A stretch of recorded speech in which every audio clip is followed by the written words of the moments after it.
In the heat of the Third Crusade, during the grueling siege of Acre in 1189, a small group of German merchants from Bremen and Lübeck had a simple idea to create a fraternity to care for their sick and wounded countrymen. They had no idea they were laying the groundwork for one of the most powerful and ruthless military orders in history.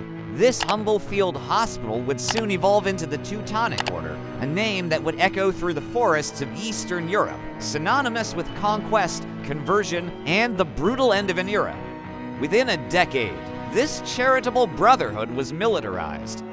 Following the model of the famous Knights Templar and Hospitallers, they became a religious military order.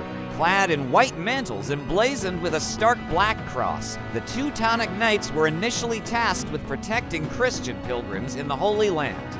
But as the Crusader states began to crumble, the order, under the shrewd leadership of Grand Master Hermann von Salza, looked for new horizons. Their gaze fell upon the last bastion of paganism in Europe. In the early 13th century, the Knights found their new calling. The Polish Duke Conrad of Mazovia, plagued by raids from the pagan Prussian tribes, desperately sought their help. The Prussians, a Baltic people living in the lands between the Vistula and Niemen rivers, had fiercely resisted all previous attempts at Christianization. The Duke likely thought he was just hiring mercenaries who would become his vassals. He was gravely mistaken. Hermann von Salza, having learned a hard lesson from a previous venture in Hungary, secured a masterstroke of diplomacy. He went straight to the Holy Roman Emperor, Frederick II, and obtained the Golden Bull of Rimini in 1226. This decree gave the order not just the lands promised by the Polish Duke, but any territory they could conquer from the Prussians. With the Pope's blessing confirming this grant soon after, the Teutonic Knights had a license to build their own state, accountable to no king or duke, only to the emperor and God. What followed was not a gentle conversion, but a brutal, decades-long conquest. The Prussian Crusade was a relentless campaign of fire and sword. For every village burned, a fortress was razed. These imposing brick castles became the symbols of their iron grip on the land, but conquest alone wasn't enough. To truly secure their new state, the Ordensstaat, they initiated a massive colonization project, bringing in German settlers to populate the lands and replace the old ways. The local Prussian culture, language, and religion were systematically erased. The native population was decimated, their leaders forced to choose between baptism and death. An entire people were effectively wiped from the pages of history. The order's power grew exponentially.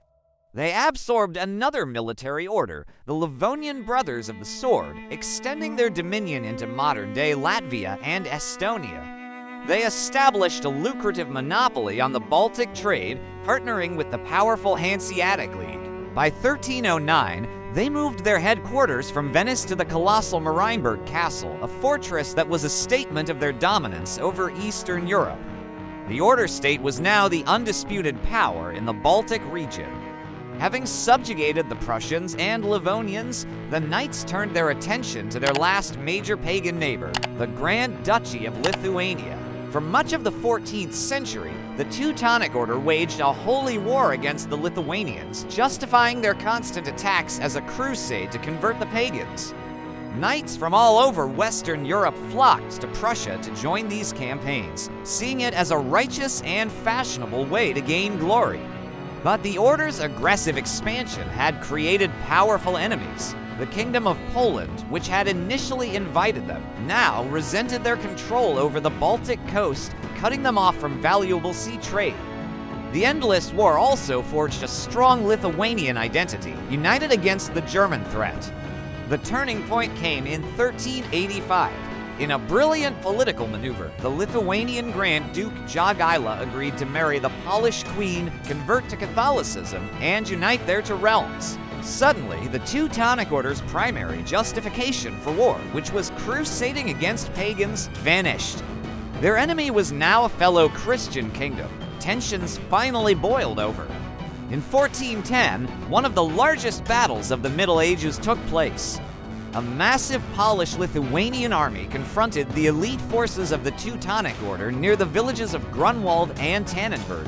The result was a catastrophic defeat for the Knights. Their Grand Master was killed, and a huge portion of their army was annihilated. The Battle of Grunwald was a devastating blow from which the Order would never fully recover. The myth of their invincibility was shattered forever. The defeat at Grunwald marked the beginning of a rapid decline. The cost of the war drained their treasury, and their authority began to crumble. Rebellions broke out within their own territories. The Prussian cities and nobles, tired of the Order's heavy-handed rule, rose up and allied with Poland, sparking the 13 Years' War.